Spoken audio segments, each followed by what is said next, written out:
War games show what would happen after a Chinese invasion. The US gets tough on China, and China lets its visa restrictions run wild. That and more on this week's China News Headlines.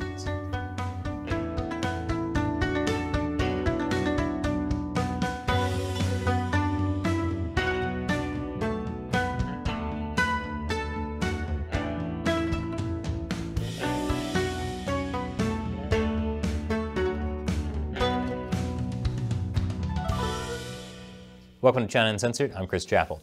This episode is sponsored by Surfshark.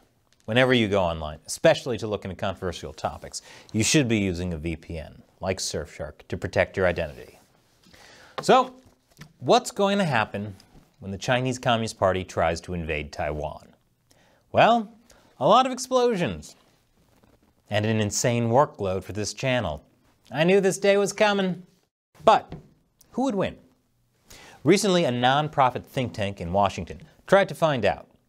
They held a series of war games where the Chinese military launches an amphibious assault on Taiwan in the year 2026. And it doesn't look good for anyone. The war games showed that Taiwan would ultimately stop China's invasion, but at an enormous cost. And by that they mean human casualties, not money spent, which the Communist Party sees as less of a tragedy. Okay, millions are dead, but is our money safe? Military experts ran this scenario not just once, but 24 times. Because trying the same thing over and over and expecting different results is the definition of gaming. Here are some things that generally happen in these scenarios. China bombards Taiwan's air and naval defense forces, destroying them within just a few hours. Then, Chinese ships encircle the island, paving the way for a beach assault that's more offensive than hairy, overweight European guys wearing this as a bathing suit. Looking pretty bad. Or good, depending on whose side you're really on. But then things get interesting. China has a hard time getting supplies to its forces, which shouldn't surprise you if you've been paying attention to what the Russian military has faced when trying to invade Ukraine. Who would have thought that brutal authoritarians aren't the greatest at offering communication and support? For Taiwan to win, though, a few things have to happen. One, the people of Taiwan need to resist. That also shouldn't surprise you if you've been paying attention to Ukraine. The Taiwanese need to protect their way of life, and they'll fight for it. And two, the US needs to get involved within the first few days, and at full capacity. This could also bring Japan into the war, since the US would need to use its military base on Okinawa, which is just 450 miles from Taiwan. The fighting would be brutal. U.S. bases would be wrecked, including the U.S. territory of Guam. The U.S. would lose about 3,200 troops in just the first few weeks, as well as several aircraft carriers and other ships. But China would lose 10,000 troops. Okay, but is our money safe? Remember, Chinese soldiers generally have no combat experience, and China could lose more than 100 major ships. In the end, with full support from the US, Taiwan would pull through. Taiwan's economy would be devastated, but so would China's. And such an embarrassing loss for China could threaten the Communist Party's grip on power. Now, one thing to keep in mind is that usually US war games are designed for the US to lose. That's why in the past you may have seen headlines like this: US would lose any war fought in the Pacific with China. The point of war games is actually to help the US discover its weaknesses. And if the latest war games show a win, even at very high cost, that's still good news. Or bad news, depending on whose side you're really on. Meanwhile, this week, China held large-scale joint strike drills aimed at Taiwan. I guess they didn't get the war games memo. Remember to like and subscribe to this channel, CCP, to find out how you're constantly screwing up. In a 24-hour period starting last Sunday morning, the Chinese military flew 57 warplanes and sailed 4 ships towards Taiwan through the Taiwan Strait. 28 of those warplanes crossed the median line, which China used to unofficially recognize as the boundary between both regions, but now, what boundaries? And if it sounds like I'm repeating myself from 2 weeks ago, I basically am.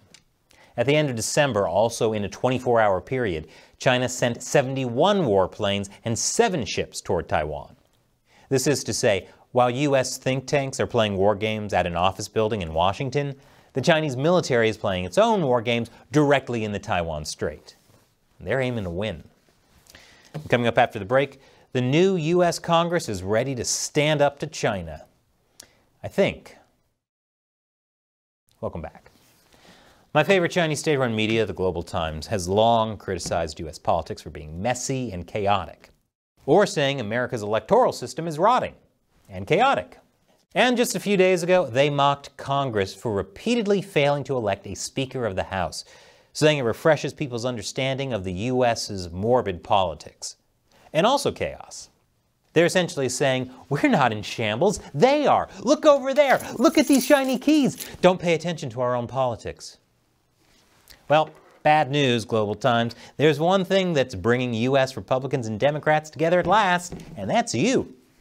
Well, technically it's your overlords, the Chinese Communist Party. This week, the new Speaker, Kevin McCarthy, united Republicans and Democrats behind the creation of a new China committee. He said the era of trusting communist China is over. With an overwhelming majority, the House voted in favor of creating this committee.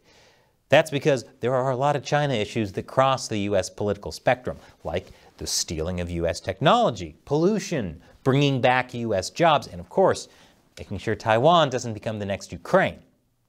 Xi is so diabolical, he could bring anyone back together, maybe even your parents. So what will this bold new bipartisan committee actually do? Well, its powers will be largely investigative, not legislative. It will also be given jurisdiction to call witnesses and hold public hearings. So Congress will be holding lots of discussions and looking into things, but is unlikely to actually make any concrete change. Sounds like business as usual. Never change, Congress. Except maybe a whole lot. And in COVID-related news, it's getting really bad in China. Satellite images have captured the crowding at China's crematoriums and funeral homes, things that the CCP is trying to cover up. You know things are bad when people are literally buying cremation slots from scalpers, which is an actual thing that's happening. And those tickets are harder to get than tickets for Taylor Swift. I'll have a lot more on that in tomorrow's episode. Meanwhile, it looks like Chinese state-run media has admitted the CCP's zero-COVID policy failed.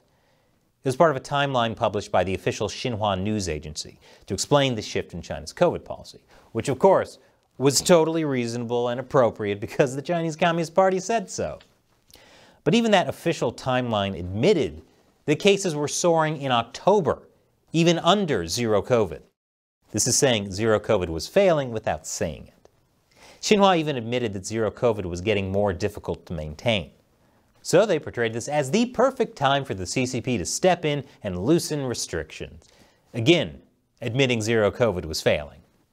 By the way, let me remind you that the World Health Organization has said that COVID-19 infections were exploding in China well before the government's decision to abandon its strict zero COVID policy, showing that even the WHO saw the zero COVID policy was failing. This all happened weeks before the white paper protests that broke out in China against the CCP and their zero COVID policy, which the Chinese state media timeline actually mentioned, kind of. They've of course blamed the public anger on local officials' lockdown measures and over-bureaucracy, certainly not the CCP's fault. No, people weren't angry at the Communist Party, even though they were literally calling for it to step down. Nothing to see here, folks.